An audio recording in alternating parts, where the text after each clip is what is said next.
इतिहास परिचय हो राष्ट्रको र नागरिकको। इतिहासले हाम्रो अस्तित्वको परिचय दिन्छ भने त्यही परिचय नै हाम्रो अस्तित्व पनि हो। हाम्रो देशको परिचय खोज्ने हो भने हामी त्यस देशका नागरिक हौँ जुन देशमा शान्तिका दूत भगवान गौतम बुद्धको जन्म भएको थियो। संसारका प्रायः राष्ट्रहरूलाई आफ्नो उपनिवेश बनाउँदै कहिले सूर्य नअस्ताउने देश बनेको ब्रिटिससँग 1 वर्ष युद्ध गरी आफ्नो बहादुरताको परिचय दिएर उपनिवेश बन्नु नपरेको वीर गोर्खालीहरूको देश हो हाम्रो। इतिहासले दिएको यही परिचय नै हाम्रो परिचय बनेको छ भने हामी हाम्रो इतिहासलाई सम्मान किन नगर्ने? इतिहास खोजीको विषय हो, त्यसकारण इतिहासका नपल्टेका पानाहरूको खोजी हुनुपर्छ।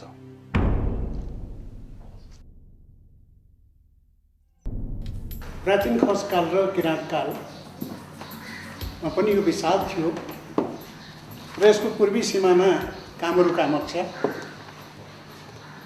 दक्षिण सिमाना कतुर र पश्चिम सिमाना काङ्गडा सतलज र यसका आधारहरू स्कन्द पुराणको 81औं अध्यायमा स्पष्ट व्याख्या छ र ईसा पूर्व 1000 वर्ष पहिलेको अथर्ववेदमा व्याख्या छ, कौटिल्यको अर्थशास्त्रमा व्याख्या छ र चाणक्यको नन्दवंशमाथि अलेक्जेन्डरको आक्रमणकाल 3rd सेन्चुरी नेपाल नरेशसँग सहयोग लिनको लागि 6 जना श्रेष्ठीलाई पत्र दिएर यहाँ पठाएका छन्।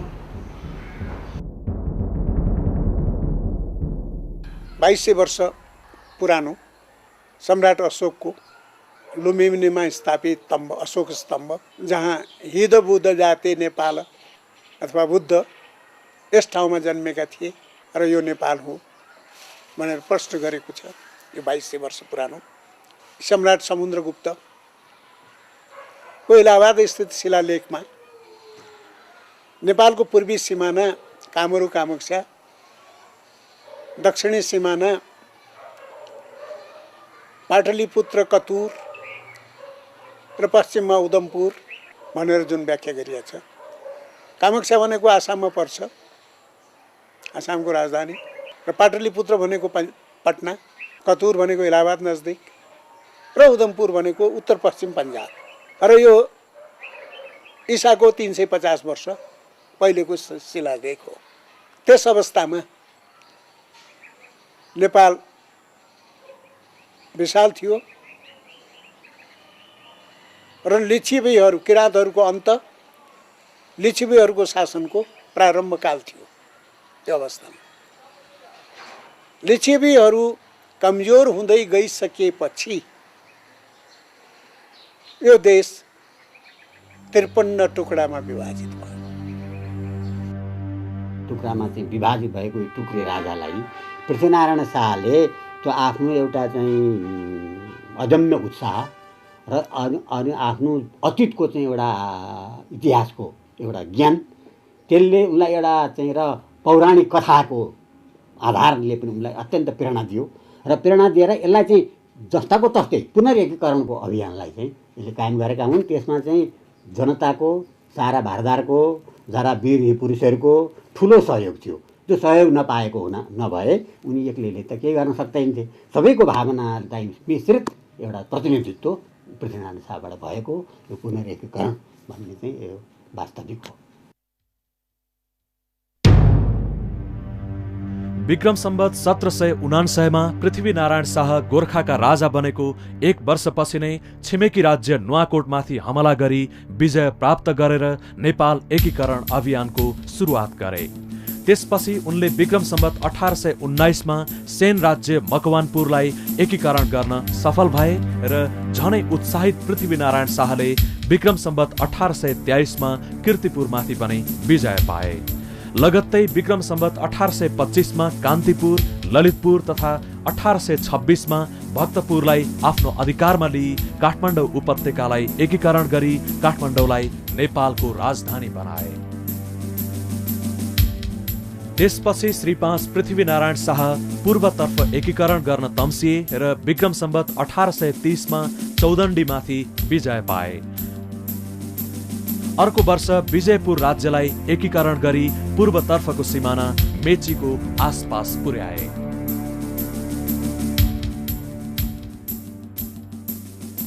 पृथ्वीनारायण शाहको निधनपछि उनका जेठा छोरा प्रताप सिंह शाहले चितवनलाई नेपालमा गाभे। तर उनको चाँडै मृत्यु भएका कारण नाबालक रणबहादुर नेपालका राजा बने। नायबीको रूपमा राजमाता राजेन्द्र लक्ष्मीले शासनको डोर आफ्नो हातमा लिई ससुराको एकीकरण अभियानलाई निरन्तरता दिइन् र विक्रम सम्वत 1834 देखि 1842 सम्ममा उनले 24 राज्यहरू अन्तर्गतको लमजुङ, तनहुँ तथा कास्कीलाई नेपालमा एकीकरण गरिन्। राजमाता राजेन्द्र लक्ष्मीको मृत्युपछि नाबालक राजा रणबहादुर शाहको नायबीको रूपमा पृथ्वीनारायण शाहका कान्छा छोरा बहादुर शाह शासन सत्तामा आए र उनले आफ्ना पिताको एकीकरण अभियानलाई पूर्वतर्फको सिमाना सिक्किमको 3/3 भूभाग जितेर टिस्टा नदीसम्म पुर्याए।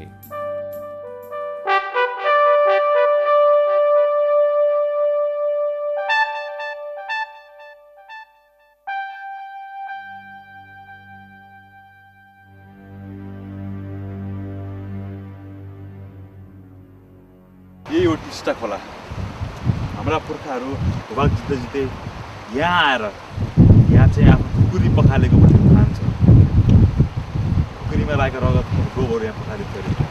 यहाँसम्मको भूभाग चाहिँ हाम्रा पुर्खाले जितेको हो।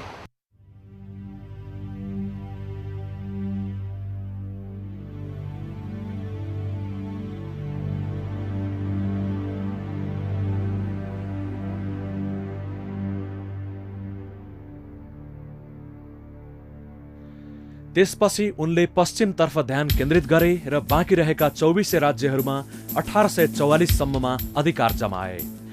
बहादुर शाहले 22 राज्यहरूमाथि पनि आक्रमण गरे र कर्णाली प्रदेशका राज्यहरूलाई जित्दै जुम्लालाई आफ्नो अधीनमा पारिसकेपछि 1847 मा डोटी राज्य विजय गरेर नेपाल राज्यको पश्चिमी सिमाना महाकाली नदीसम्म पुर्याए। त्यसै वर्ष उनले कुमाऊको राजधानी अल्मोडामा आक्रमण गरी कुमाऊमा पनि विजय प्राप्त गरे। अर्को वर्ष उनले गढवालको राजधानी श्रीनगरमाथि आक्रमण गरी यसलाई आश्रित राज्य बनाए, तर तिब्बतसँगको युद्धले गर्दा यो एकीकरण अभियान रोकियो। बहादुर शाहको मृत्युपछि रोकिएको एकीकरण अभियान प्रधानमन्त्री भीमसेन थापा र सेनापति अमरसिंह थापाको नेतृत्वमा अगाडि बढ्यो।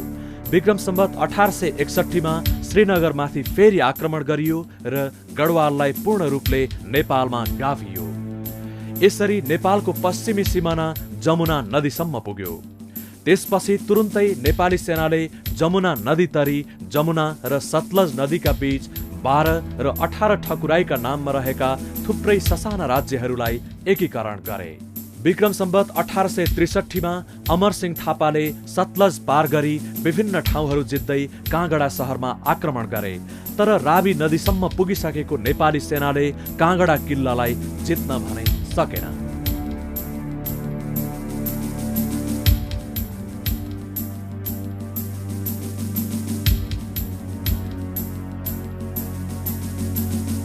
पश्चिम किल्ला काँगडा, पूर्वमा टिस्टा पुगेथ्यौं, कुन शक्तिको सामुमा कहिले हामी झुकेथ्यौं। कविवर माधव प्रसाद घिमिरेको कविताका यी पंक्तिहरू पढेर हुर्किएको हामीलाई आज यो ठाउँमा आएपछि ऊ बेलाको विशाल नेपाल कत्रो रहेछ त भन्ने आभास भयो। अर्कोतर्फ इतिहासमा पराजित यो ठाउँले हामीलाई गिज्जाइरहे झैं लाग्यो। एकीकरणको क्रममा काँगडाका राजा संसार चन्दलाई यही किल्लाभित्र 4 वर्षसम्म घेराबन्दी गर्दा पनि नेपाली सेनाको केही लागेन। पछि संसार चन्दको सहायताका लागि आएका पन्जाबका राजा रणजित सिंहसँग नेपाली सेनाको युद्ध भयो। फलस्वरूप ज्वालामुखी सन्धि गरियो र नेपाली सेना सतलज वारी आएर बस्न बाध्य भयो। यो किल्ला नेपाली सेनाले जितेको भए नेपालको पश्चिमी सिमाना काश्मीरसम्म पुग्न सक्दथ्यो, तर यहाँको पराजयले हामीलाई खुम्चन बाध्य गरायो। नेपालकै अमरसिंह थापा ने हाम्रो इतिहास केवल बहादुरीको मात्र होइन, थुप्रै पराजय, अपमान र असफलताहरूको पनि हो। यसरी विक्रम सम्वत 1799 मा पृथ्वीनारायण शाहबाट सुरु भएको नेपाल एकीकरणको अभियानले विक्रम सम्वत 1863 मा काजी अमरसिंह थापासम्म आइपुग्दा पूर्वमा टिस्टादेखि पश्चिममा सतलजसम्म एकीकृत भएर विशाल नेपालको रचना भयो।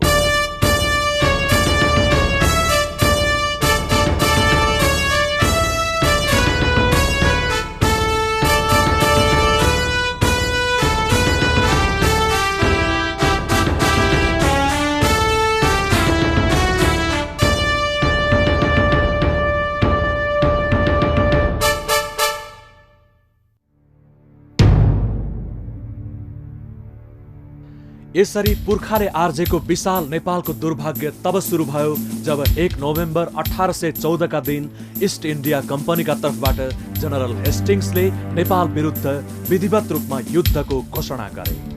अङ्ग्रेजहरूले 5 ठाउँबाट लडाईँ खोले।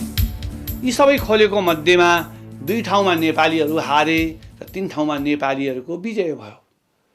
यदि 3 ठाउँमा पनि नेपालीहरूको विजय नभएको भए हामीहरूको नेपाल राज्यको अवस्था अहिलेको पनि हुन्थेन।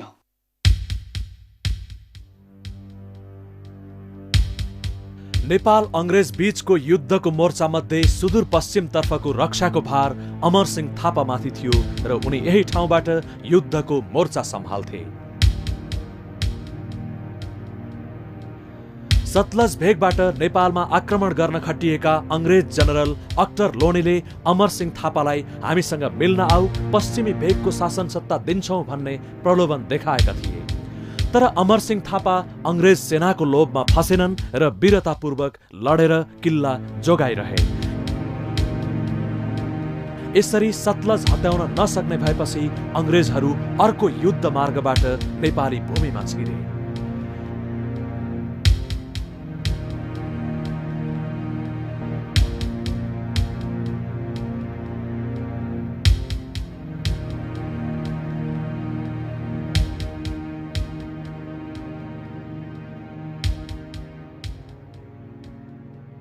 यही नालाको पानी खाएर हाम्रा वीर बलभद्रहरूले र उनका सैनिकहरूले लड्थे।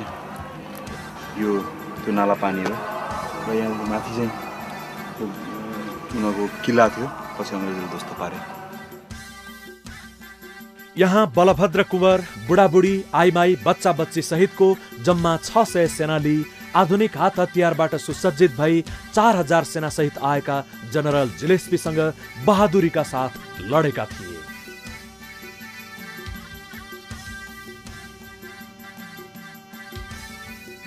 सन् 1814 अक्टोबरदेखि नोभेम्बरसम्म भएको भीषण नालापानी युद्धमा जनरल जिलेस्पी सहित 1000 अंग्रेज सेना मारिए। अन्त्यमा नेपाली सेनालाई युद्ध कौशलबाट हराउन नसकेपछि अंग्रेजहरूले किल्लामा आउने पानीको मुहान नै काटिदिए। धेरै दिनसम्म पानी पिउन नपाएपछि बाध्य भएर बलभद्र कुँवर बाँचेका आफ्ना 70 जना योद्धाहरू सहित नाङ्गो खुकुरी नचाउँदै किल्ला छाड्दा अंग्रेजहरू चकित भएका थिए।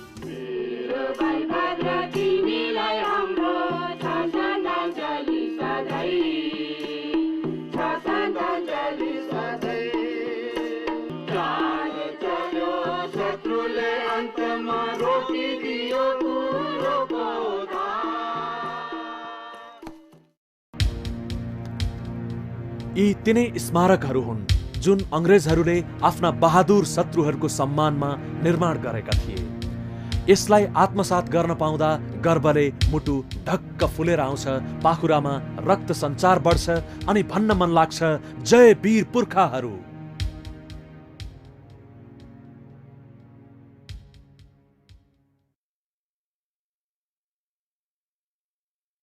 म अहिले हाम्रो भक्ति थापा, अमरसिंह थापाले लडेको ठाउँ मलाउन किल्लातिर जाँदैछु। यो किल्लामा अङ्ग्रेजसँग पराजय भइसकेपछि हामीले अमरसिंह थापा र हाम्रो पुर्खाले चाहिँ फर्केर महाकाली वाडी आउने सन्धि गरेका थिए। त्यसकारण पनि यो ठाउँ हाम्रो लागि एकदम महत्त्वपूर्ण छ। इतिहासमा यी पाखाहरूमा हाम्रा धेरै वीरहरूले, हाम्रा धेरै पुर्खाहरूले चाहिँ प्रगत भएका छन्।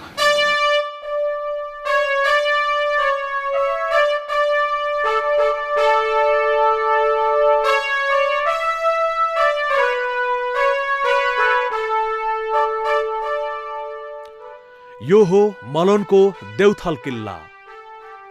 नालापानीको युद्धपछि यही ठाउँमा नेपाल र अंग्रेज बीचको निर्णायक युद्ध भएको थियो। अंग्रेजहरूले आफ्नो सम्पूर्ण शक्ति लगाई यो किल्ला हत्याउन सफल भएपछि 70 वर्ष नागेका वीर योद्धा भक्ति थापा पुनः यो किल्ला फर्काउन अंग्रेज फौजमाथि जाइ लागे। तर अंग्रेजहरूको तोपबाट छुटेको आगोको गोला उनको छातीमा लाग्यो र उनी त्यही ढले।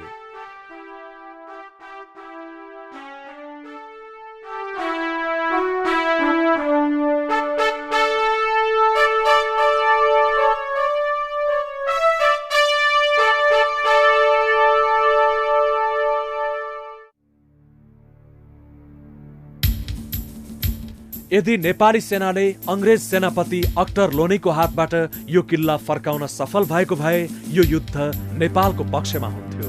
तर त्यसो हुन सकेन र नेपालको पराजय हुन पुग्यो। यसपछि नेपालले सुगौली सन्धि जस्तो असमान सन्धि गर्न बाध्य हुनु पर्यो।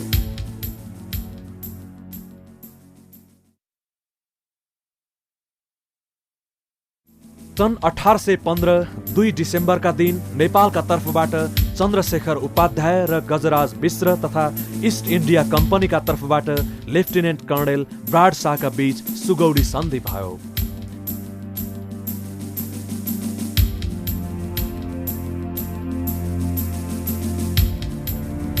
सन्धि अनुसार नेपालले काली र राप्ती नदी बीचमा पर्ने सम्पूर्ण तराई, राप्ती र गण्डकी बीचको बुटौल बाहेकका सबै तराई, गण्डकी र कोशी बीचको तराई, मेची र टिस्टा बीचको समथल भूभाग, मेची पूर्वका सबै भूभाग तथा काली पश्चिमका भूभाग इस्ट इन्डिया कम्पनीलाई बुझाउनु पर्ने भयो।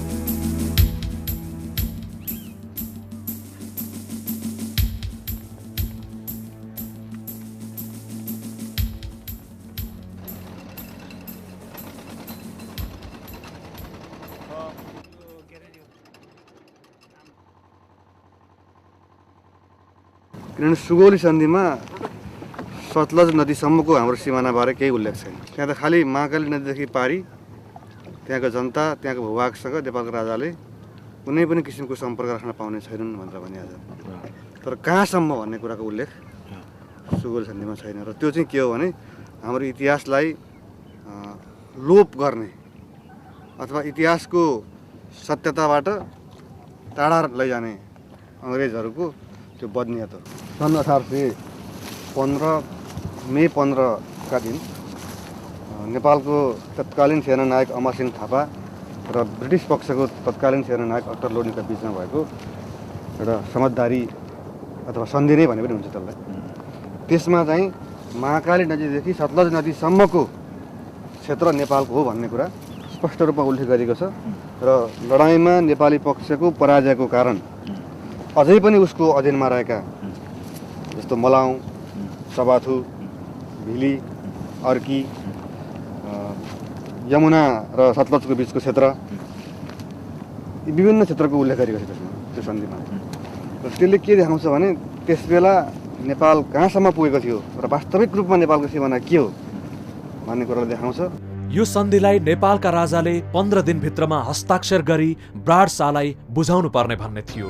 तर तराईका थुप्रै भूभाग गुमाउनु परेकोमा राजाको चित्त नबुझेपछि अङ्ग्रेजहरूले केही तराई फिर्ता गर्ने गरी 8 डिसेम्बर 1816 मा मकवानपुरमा सन्धि भयो, जस अनुसार कोशीदेखि गण्डकी तथा गण्डकीदेखि राप्तीसम्मका केही तराईका भूभागहरू नेपालले फिर्ता पायो।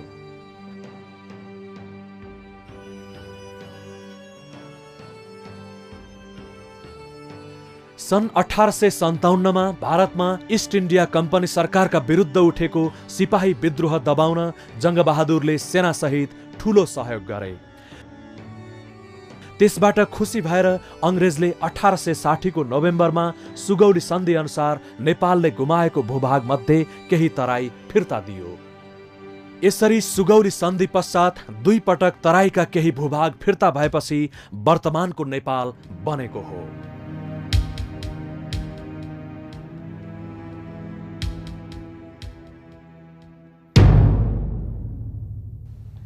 विश्वको इतिहासलाई हेर्दा इतिहास ठुलासाना युद्धहरूको गाथा भन्न सकिन्छ। युद्धबाट देशहरू बन्ने र भत्किने थुप्रै उदाहरणहरू पाइन्छन्।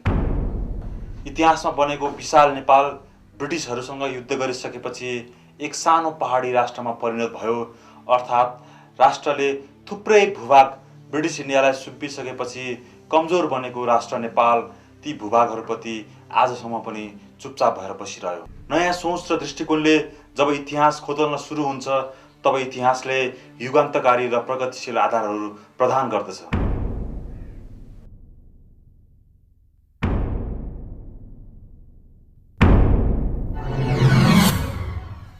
सुगौली सन्धिमा गुमेका भूभागको जिम्मेवारी बेलायतले लिनुपर्दछ। इस्ट इन्डिया कम्पनी भनेको बेलायतको उत्तराधिकार प्राप्त एउटा संस्था हो। त्यसकारण सुगौली सन्धि हामीले इस्ट इन्डिया कम्पनीसँग गऱ्यौँ भने पनि त्यो बेलायतसँग भएको हो। र जब बेलायतबाट भारत स्वतन्त्र भयो त्यो पनि इन्डिया इन्डिपेन्डेन्ट एक्ट भन्ने चाहिँ ब्रिटिस पार्लियामेन्टबाट एक्ट पास गरेर भएको चाहिँ स्वतन्त्रता हो। यसले के बुझाउँछ भने बेलायत सरकार सुगौली सन्धिप्रति सिधा उत्तरदायी छ। किनभने नेपाल भन्ने मुलुक स्वतन्त्र मुलुक हुँदाहुँदै नेपालको भूभाग अनिर्णित अवस्थामा उसले जसरी छाडेर गएको छ त्यसको जिम्मेवारी ती भूभाग नेपालमा एकीकृत नहुन्जेलसम्म उसले लिनै पर्छ र यो प्रयासमा बेलायतको भूमिका महत्त्वपूर्ण हुनुपर्छ। जब अङ्ग्रेजले भारत छोडेर जान लागेको थियो कि थिएन, त्यो बेलामा अङ्ग्रेजले राणा सरकारलाई के भन्यो भने तिमीसित जो हामीले जितेर लिएको जो भूभाग थियो त्यो भूभाग हामी तिमीहरूलाई छोडेर जान्छौँ, तिमीहरूले त्यसको माग गर भनेर अङ्ग्रेजले राणा सरकारलाई भनेको थियो। त्यो मैले नि सुनेको कुरा हो यो, र धेरै अङ्ग्रेजहरूले मलाई पनि भन्थे किन त भन्नु होला पनि, अनि हामीले पत्याएनौँ त्यो कुरा। अनि राणा सरकारले चाहिँ के भन्यो त भने त्यो बेलाको प्राइम मिनिस्टरले अर्को सेकेन्ड म्यानले हामीसित कुरा गर्दा के भन्यो भने यति सानो नेपाललाई त अठ्याएर राख्न हामीलाई मुस्किल परिरहेछ, आज छोडो कि भोलि छोडो जस्तो भइरहेछ। अब त्यत्रो ठुलो भूभाग जुनमा कि प्रजातन्त्रको टेस्ट पाइसकेका छन्, स्वतन्त्रताको टेस्ट पाइसकेका छन्, स्वाद चाखिसकेका छन्, अधिकार पाइसकेका छन्, त्यो पनि हामीले ल्यायो भने त झन् यो शुद्ध पनि गुम्छ। त्यसै कारणले त्यो नलिने भनेर राणाले त्यो माग गरेन। गोर्खा सेनाबारे त्रिपक्षीय सन्धि गरियो तर नेपाली भूभागबारे सबै मौन रहे। सन् 1815 मा अङ्ग्रेजहरूले नेपालसँग केवल भूमि मात्र लिएका थिएनन्, गोर्खालीहरू पनि लिएका थिए, जुन पल्टनले पछि बेलायतलाई प्रथम र दोस्रो विश्वयुद्धमा ठूलो मद्दत पुगेको थियो।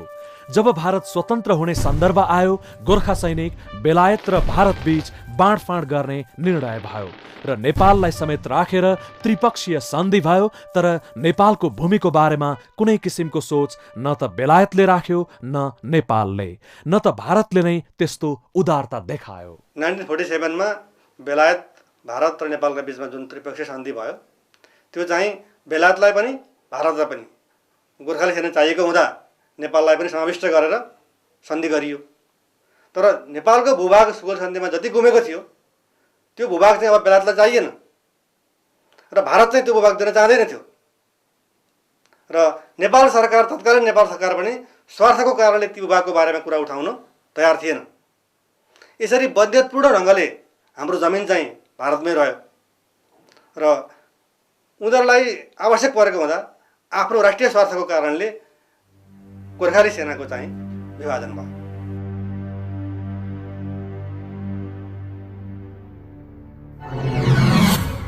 उन्नाइस 1950 को नेपाल भारत सन्धिको धारा 8 ले सुगौली सन्धिलाई रद्द गरेको छ। 1950 को नेपाल भारत सन्धि सन् 1947 अगस्त 15 मा नयाँ राष्ट्रको रूपमा जन्मेको इन्डिया र 100औं वर्ष अगाडिदेखि स्वतन्त्र रूपमा रहिरहेको नेपाल सरकारका बीचमा भएको सन्धि हो। सुगौली सन्धि हामीले ब्रिटिस गभर्नमेन्टसँग गरेका थियौँ। त्यसको आधारमा नेपालको सिमाना टिस्टा र सतलजबाट मेची र महाकालीमा सीमित भएको थियो र त्यो जुन जमिन हामीले गुमाएका थियौँ त्यो चाहिँ ब्रिटिस इम्पायरमा गाभेको थियो। त्यति बेला ब्रिटिस इम्पायरको एउटा भाग चाहिँ इन्डिया भन्ने मुलुक थियो। जब 1947 मा अगस्त 15 मा इन्डिया भन्ने नयाँ मुलुक बन्यो, त्यो मुलुकसँग 1950 मा नेपालले सन्धि गर्यो। यदि त्योभन्दा अगाडि नेपाल र भारतको बीचमा अर्थात् 1950 को सन्धि हुनुभन्दा अगाडि पनि नेपाल र भारतकै बीचमा चाहिँ सुगौली सन्धिलाई यी दुवै मुलुकले अनुमोदन गर्छन् भनेको भएदेखि नेपालको सिमाना आज पनि मेची र महाकालीमा छ भन्न सकिन्थ्यो। तर त्यो किसिमको अनुमोदन त भएको छैन। सुगौली सन्धिलाई अनुमोदन गर्ने गरी नेपाल र भारतले सन्धि कहिले पनि गरेका छैनन्। तर 1950 को सन्धिको धारा 8 ले चाहिँ भारतको तर्फबाट ब्रिटिस सरकारले नेपालसँग गरेका सबै सन्धि रद्द हुन्छन् भनेपछि सुगौली सन्धि हामीले ब्रिटिस सरकारसँग गरेको हो। त्यो त 1950 मा भारत सरकार स्वयंले